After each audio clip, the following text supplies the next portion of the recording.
Vous avez vu ce que Kanye a fait avec sa femme? Est-ce que vous avez vu comment il pète un câble aujourd'hui sur Twitter? Ah non mais c'est juste incroyable, au début j'y croyais pas. Je suis NZ. J'aime le moustachu. Maintenant, y a quoi? Le moustachu était tellement frais. Elon m'a volé mon swag NZ à l'inauguration. C'est Kanye qui aurait dû faire le cœur vers le public. Tous les blancs sont... cistes. Je mange dans un kebab pakistanais, tu vois, donc je suis vachement raciste, attention, hein. Waouh! C'est pour ça qu'il aime autant le moustachu? Appelle-moi Yadolphe. Je vais normaliser le fait de parler du moustachu. Ah, il est en roue libre totale. On dirait qu'il veut faire tout ce qui est interdit. Et mieux que ça, il a apporté son soutien à P. Diddy. Il a demandé qu'il faut le libérer. Il a demandé à Donald Trump de libérer P. Diddy. Et mieux que ça, il a sorti une ligne de vêtements avec P. Diddy. Ouais, des t-shirts. Une collaboration avec P. Diddy. L'homme qui est actuellement en prison pour du trafic S. Ah, Kanye, il a le pif pour le business, on dirait. Ils ont lancé une collection de t-shirts sous la marque Sean John, donc c'est l'ancienne marque de P. Diddy dans les années 90. Ils proposent vraiment des t-shirts basiques, un design simple, sobre, épuré. Tellement épuré qu'on dirait une tenue de prison. Bon, bien sûr, moi je l'ai commandé. Attendez, ça va devenir collector ce genre de bordel. Bon, ils ont mis entre 6 et 8 semaines de livraison. Après, je suis prêt parce que déjà j'ai commandé ce t-shirt-là sur le site de Kanye. Ils ont mis 3 mois à me le livrer. C'est sa collaboration avec un designer russe. C'est marqué « des chiens noirs ». Il a insulté toutes les stars qui ont tourné le dos à Diddy. Il a dit que c'était des traîtres. Enfin, il a même utilisé des mots plus violents que ça. Il a dit qu'enfin, il peut dire tout ce qu'il veut. Il n'en a plus rien à foutre de la vie des gens. Alors certains expliquent ça par sa bipolarité et ses problèmes psychologiques, que tous les 2 ans il pète un câble, ou alors tout juste peut-être qu'il est sous substance, il se sent bien. De toute façon, ce pétage de câble, il a commencé depuis les Grammys Awards. C'est quoi les Grammys ? À Los Angeles s'est tenue la 67e cérémonie des Grammy Awards. C'est l'équivalent musical des Oscars. Oui, c'est une remise de prix où les trophées ne sont pas distribués en fonction des streams ou des vues sur YouTube, mais en fonction du talent et des votes des jurys spécialistes. Et on sait jamais qui c'est. Des experts de l'industrie musicale. En gros, ici, c'est pas une question de combien de TikTok ont été faits avec ta chanson. Seule la qualité et le prestige comptent. Enfin, en théorie. Parce qu'on sait tous que les gagnants, souvent, c'est du... Kanye affiche sa femme. Lors des Grammy Awards 2025, tout le monde s'attendait à voir le traditionnel défilé du glamour et des paillettes sur le tapis rouge, mais Kanye et sa femme Bianca ont décidé que respecter les règles, c'est un peu trop mainstream. Et leur performance audacieuse a non seulement créé une véritable sensation, mais elle a aussi laissé des millions de téléspectateurs bouche bée devant leur écran. Elle était à poil. Les experts de la mode se sont posé la question: est-ce que c'est du génie ou pas? Bref, c'était la controverse de la soirée. Kanye West et Bianca, et qui est le couple le plus imprévisible du show business. Donc, Kanye, fidèle à lui-même, il arrive avec un look tout en noir, sobre et minimaliste en mode « Je suis une légende vivante, pas besoin d'en faire trop ». À côté de lui, sa femme, l'architecte Bianca Censori, sublime dans un immense manteau de fourrure luxueux, digne d'une star de cinéma des années 50, sauf qu'en quelques secondes, l'ambiance a complètement basculé. Alors que toutes les caméras se braquent sur elle, Bianca enlève soudainement sa somptueuse fourrure. Et là, bam!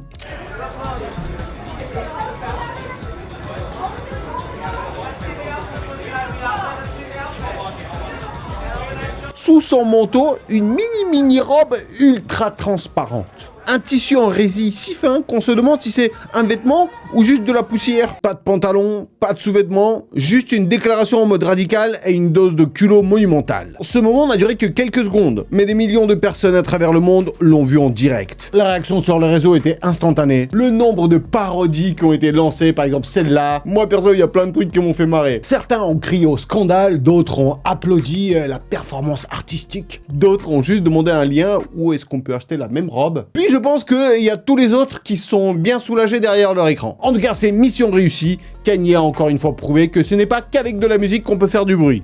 La question du look le plus marquant des Grammys 2025 a été réglée très vite. Enfin, si on peut appeler ça un look, parce que techniquement, c'est rien. C'est pas une tenue, non, c'est un concept philosophique. Bien sûr, sa vidéo sans censure et puis tous les tweets horribles de Kanye West seront sur mon Telegram. J'espère qu'elle a pas eu trop froid, hein?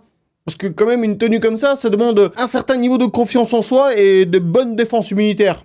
Après, ça va, elle pointait pas trop. Et le plus drôle dans tout ça, c'est qu'après avoir choqué tout le monde, fait le buzz sur les réseaux, Ils ont même pas assisté à la cérémonie, ils se sont barrés. Certains disent qu'ils se sont fait escorter vers la sortie à cause de cette tenue. Ils se sont fait virer comme des malpropres, quoi. Kanye, bien sûr, il a réagi à la polémique de sa manière avec un post Instagram. Il a posté la photo de ce mec en disant « Voici le qui a lancé la rumeur qu'on s'est fait virer des Grammys.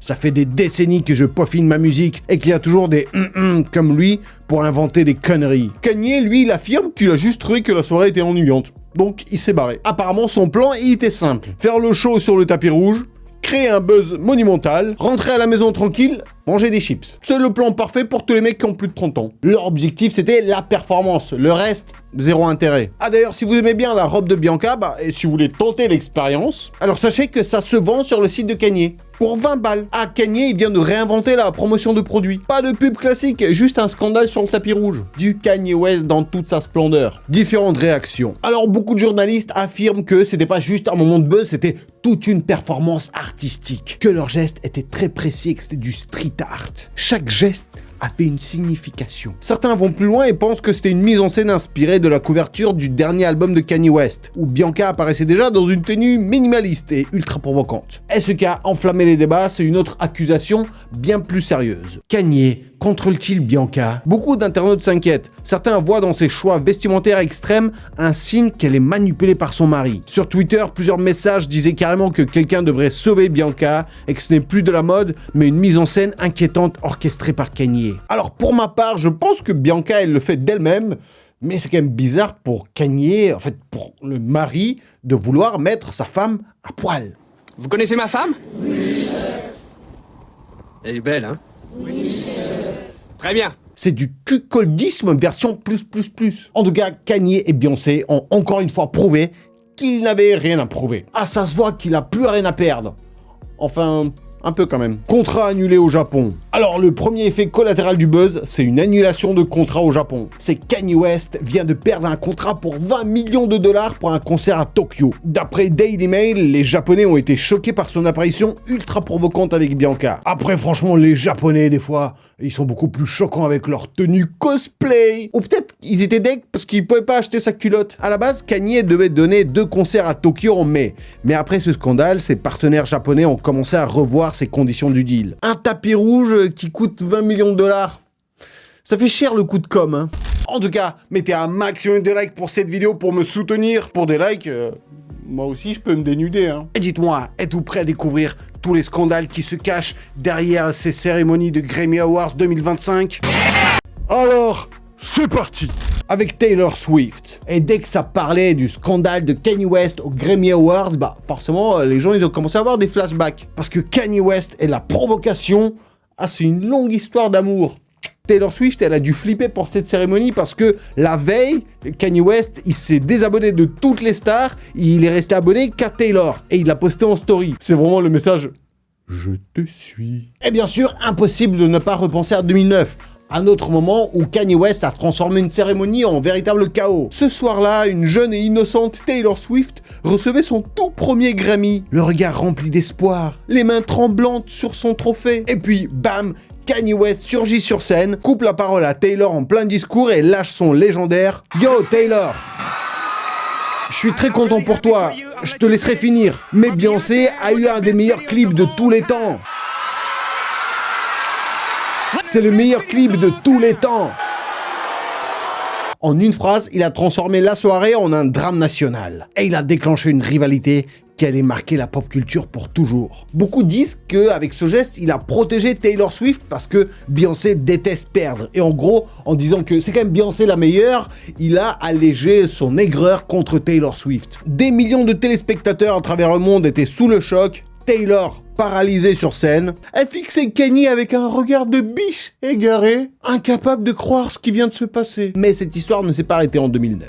Au contraire, ce moment a posé les bases d'une rivalité qui allait durer plus d'une décennie, avec des pics de tension réguliers. Parce que Kanye et Taylor, c'est comme une mauvaise télé-réalité. Dès que t'as l'impression que c'est fini, ça revient encore plus fort. Par exemple, en 2016, Kanye a décidé de jeter un peu d'huile sur le feu avec son morceau Famous. J'ai l'impression que Taylor et moi, on pourrait toujours ensemble. Pourquoi ? Parce que c'est moi qui a rendu cette célèbre. Donc bien sûr, Taylor était furieuse, les fans divisés. Alors autant Kanye était perçu comme le méchant de l'histoire, le macho, le fou, l'incontrôlable. Et de l'autre côté, Taylor Swift, jeune, talentueuse, à l'époque encore perçue comme une artiste innocente, elle est devenue l'incarnation de la résilience et de la force face à l'adversité. Et au final, c'est ce scandale qui a boosté sa carrière. C'est pour ça que Kanye dit qu'il l'a rendu célèbre. Au final, ces moments de 2009 ou alors là au Grammy de 2025 nous rappellent que l'industrie musicale, ce n'est pas juste une question de talent ou de hit. C'est un jeu d'images, de storytelling et de guerre d'influence permanente. Kendrick. Pour revenir un peu au meilleur moment des Grammy 2025, le roi de la cérémonie des Grammy, c'était Kendrick Lamar. C'était la razzia totale. Il est reparti avec 5 trophées. Enregistrement de l'année, chanson de l'année, meilleur clip musical, meilleure performance rap. Et tout ça pour la chanson Not Like Us. Et ce qui rend cette victoire encore plus savoureuse, c'est que Not Like Us, je vous rappelle que c'est un clash contre Drake. Donc il y a plein de mots et d'insultes contre lui qui ont été diffusés devant le monde entier et toute la salle est en train de chanter Drake il des mineurs.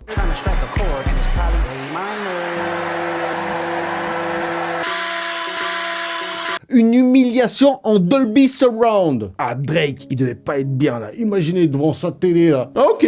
En fait, m'insulter, ça fait marcher les carrières. Alors, est-ce que c'est le God's plan ? On peut donc dire que Kendrick, il a gagné bien plus que les Grammys. Il a détruit la carrière de Drake. Beyoncé a dominé la soirée des Grammy Awards 2025 en décrochant l'album de l'année avec Cowboy Carter. En plus de cette victoire, elle s'est également imposée dans la catégorie du meilleur album country. En gros, donc, le meilleur album de l'année des États-Unis, c'est un album de country. Cowboy Carter.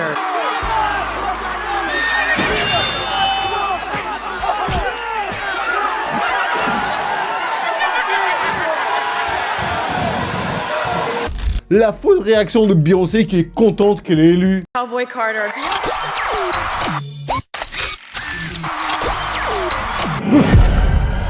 C'est sûr qu'elle était déjà au courant, même ça se voit que sa fille à côté, elle est là en mode « Ah bon, on doit s'étonner, pardon, je change de visage. Ah oh !» On voit Jay-Z dans le fond qui est là en mode genre « Ouais, quelle surprise. Waouh, quelle surprise. » Ah ouais, c'est moi qui a tout payé. Ouais, c'est sûr, c'est lui qui a dû lâcher un gros billet pour essayer de laver la réputation de sa famille après toutes les accusations qu'il a eues avec Didi et tout. Après son discours de remerciement, on dirait vraiment qu'il était pas au courant. Parce que il est tellement nul, et là... thanks God. Oui, bien sûr, hein, c'est God ton ghostwriter, c'est God ton beatmaker, c'est God ton ingé son, c'est God ton producteur qui a lâché le billet pour que tu gagnes ce prix de merde. Et ce qui montre qu'elle était peut-être vraiment pas prête, c'est, comment on appelle ça, les petits trucs qui dépassent du soutien-gorge. Ah, c'était dégueulasse, limite dangereux. Je pense que le créateur de la robe, il va se faire... Par contre, Taylor Swift et Billie Eilish, elles ont rien gagné. Les fans de Taylor et Billie, habitués à les voir rafler des récompenses, ont explosé de frustration, dénonçant une cérémonie injuste et biaisée. Tout a été acheté. Les discussions se sont enflammées entre ceux qui considèrent que Beyoncé a mérité chaque trophée et ceux qui crient au scandale, estimant que l'Académie était soudoyée. Fais genre, t'étais pas au courant que t'allais gagner. C'est drôle quand même. Encore un fake Grammy qu'elle s'est donné elle-même. Son album, clairement éclaté. Alors, cette victoire nous amène à une vraie question. Dans quelle mesure ces récompenses sont réellement justes ? Parce qu'en vérité, entre nous, qui a écouté l'album de Beyoncé ? Je pense personne. Sérieux, c'est vraiment de la country. Mais elle est folle ou quoi, elle ? Insulte envers Trump. Alors t'as Lady Gaga qui est sortie, qui a soutenu les trans, et donc tout de suite tout le monde a dit que c'était un pic à Donald Trump, donc pour sa fameuse loi qui autorise seulement 2 genres aux États-Unis. Mais de toute façon, quasiment tous les stars, on dirait qu'ils faisaient une référence à Trump, mais toujours en scred, sans balancer de vrais noms. Plusieurs stars l'ont placé dans leur discours, malgré les temps obscurs qu'on traverse. Pensez qu'il y a toujours une lumière au bout du tunnel. Ah ça va, arrêtez d'exagérer, on va rien vous faire à vous. Vous voulez pas parler des incendies à Hollywood plutôt ? Les accusations et le favoritisme ne sont pas nouvelles dans cette cérémonie. Mais cette année, elle semble plus bruyante que jamais. Ce qui soulève une question essentielle. Dans cette industrie, tout est monnayable ? Le talent suffit-il encore pour gagner ? Eminem contre les Grammys. Et dans ce contexte, les critiques que Eminem adresse toujours envers les Grammys prennent tout leur sens. Ce débat sur la commercialisation de la musique où l'argent et l'influence semblent primer sur le talent brut ne date pas d'hier. Mais cette année encore, il refait surface avec encore plus d'intensité. Eminem, lui, n'a jamais caché ses mots à ce sujet. Dès le début de sa carrière, il dénonçait déjà l'hypocrisie des Grammys, qu'il considérait comme une cérémonie plus intéressée par les chiffres que par la musique elle-même. Pour lui, ce n'est pas la qualité artistique qui va déterminer l'artiste, et même pas les ventes de l'album, non. Ce qu'il faut, c'est avoir du copinage. Savoir les producteurs. Il avait même déclaré que gagner un Grammy ne signifiait absolument rien, car les vrais artistes ne devraient pas chercher la validation d'un tel système corrompu. Ah, Eminem ne s'est jamais gêné de dire ce qu'il pense des Grammy Awards. En plus, il mâche jamais les mots, et son coup de gueule après l'échec de 50 Cent dans la nomination du meilleur nouvel artiste de l'année, il est juste légendaire. 50 Cent n'a pas gagné dans la nomination du meilleur artiste, mais personne, peut-être à part Snoop, n'a jamais eu autant un premier album qui cartonne. Like that. Mon premier album n'a pas autant explosé. J'ai jamais vu qu'un premier album de quelqu'un lance une telle vague. Happen like he had. Y a pas de souci si c'est moi qui perds. Si c'est Kanye qui gagne, ok, je le respecte, je comprends. Je connais Kanye, je connais son immense contribution à la musique. On music. Fine. Mais ne nous faites pas venir ici juste pour gonfler l'audience de votre peu de show. Show and stick. Alors que vous continuez à enterrer les vrais talents.